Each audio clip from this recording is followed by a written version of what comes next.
How do I tell my wife I'm lonely without seeming pathetic? From what you wrote, I don't think there's a combination of words that exists which would make her care about your needs. This may sound weird, but I recently saw Dr. David Daggis saying as humans we need oxytocin to feel calm and happy, and all it takes is a 20 seconds long hug. I saw a huge thread about it on Daddit where dads were doing that with their kids. Anytime, day or night, can I have a 20 seconds hug? If you keep doing it with the kids, make it fun, count backward, make it go longer, pick them up, etc., then your wife may see the benefit and want to join in. Since I heard this, I've been doing the hug thing with my family every day and it's nice.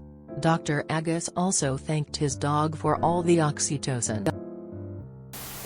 How old are your kids? Is she still breastfeeding? She could be touched out, exhausted from them. Okay, I'm going to get downvoted to hell. But I was your wife. I couldn't imagine even giving my ex-husband a hug because I was disgusted by him.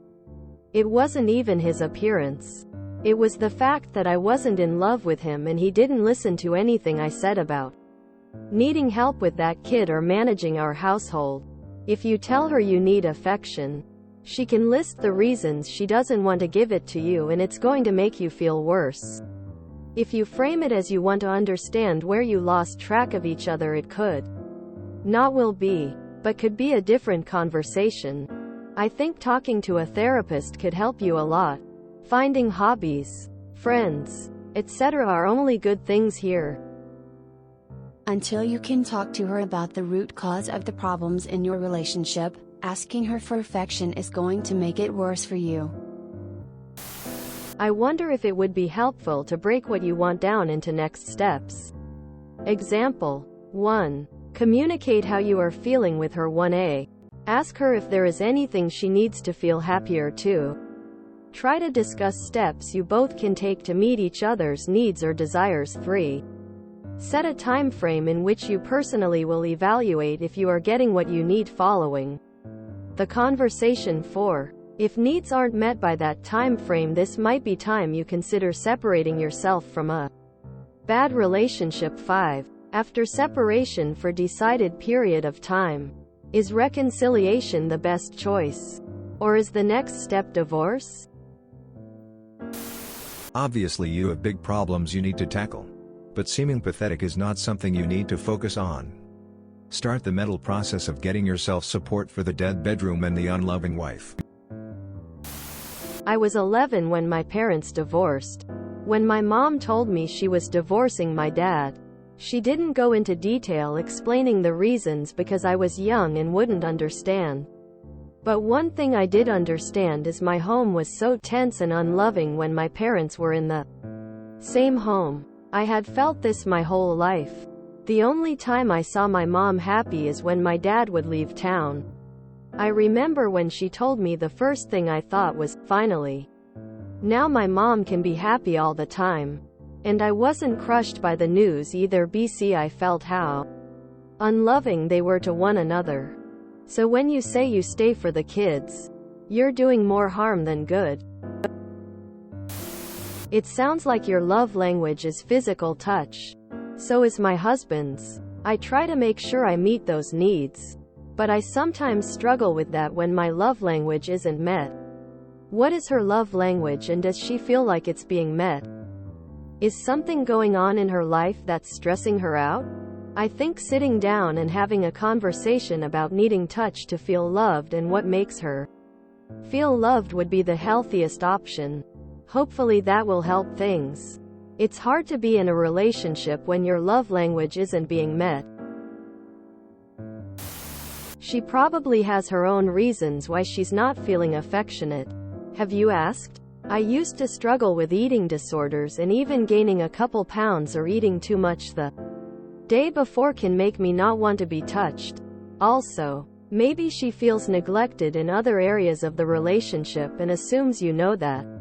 So she feels distant. Maybe she's having sensory overload and is overwhelmed all the time.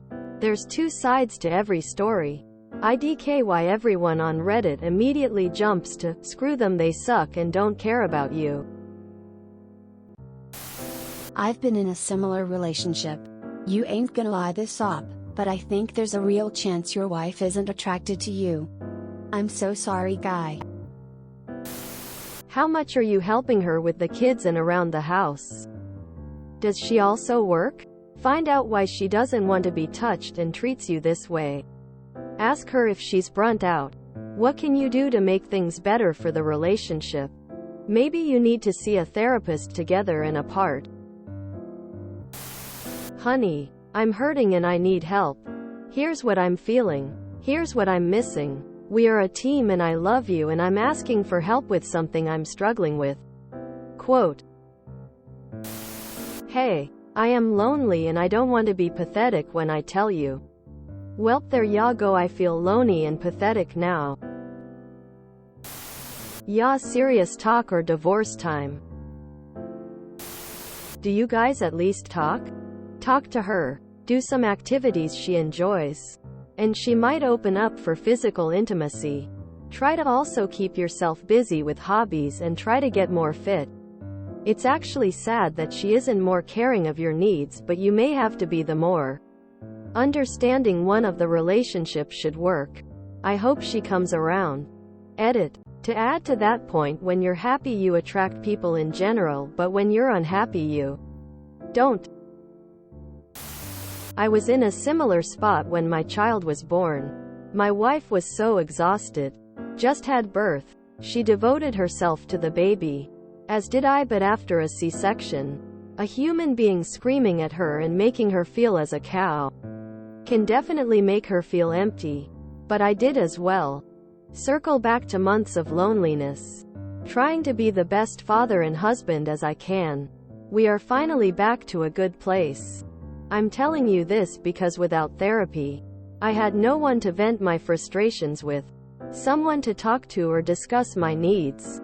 My wife thankfully absolutely understood and even helped. She knew it has hard on both of us. But this is a point that you need mental help. I used Teladoc with my insurance. And decide what's best for you, your family, and your sanity. Do you have a dog? A cat? Both. Either make great friends. Dogs especially. I hear ya though. My wife became colder. I've given up trying. But she won't leave. Has she always been like this? Maybe she's just not a touchy-feely type person. Try talking to her after the kids go to bed but before you guys go to the bedroom. Explain to her how you feel. That you don't want to pressure her into doing something she doesn't want to do, but that you feel rejected, that she won't even hug you. Ask her honestly what she needs to feel loved and try to come to a compromise. Be honest, you're not pathetic. We all need human contact in some form, and even more so in a marriage. Good luck. I hope you get what you need from her. Do you two have therapy together? I don't have kids. But I have read that some people get touched out from having their kids touch them all of the time. Does your wife do the majority of the childcare? How is housework split? Is her behavior new since having kids? Having kids changes the dynamics of a relationship. Focus tends to shift to the kids. This is one of the reasons I will never have kids. I want my partner's full attention and affection. 1. Less than big hugs from internet stranger if you want them. 2. She needs to learn about love languages. And learn that one of yours is physical touch, affection. 3. If part of the reason she doesn't want hugs or touch is because she has young kids hanging on her all day, that could be a factor. Maybe more time off for her where nobody touches her might be a good idea. Or better boundaries with the kids so they're not constantly touching her. I'm just guessing that's the issue. 4. Remember you're allowed to have feelings. And a need for physical touch. Even if it's just a hug or cuddle. That's nothing to be ashamed of. Emo, you should be allowed to just ask. Or tell her, I really need a hug. If she doesn't respond, IDK what to tell you. Hope this helps. Hang in there. If you enjoyed this video, Please check out our playlists full of similar content. Epic Haircast is like doom scrolling for your ears. Please like, share, and subscribe.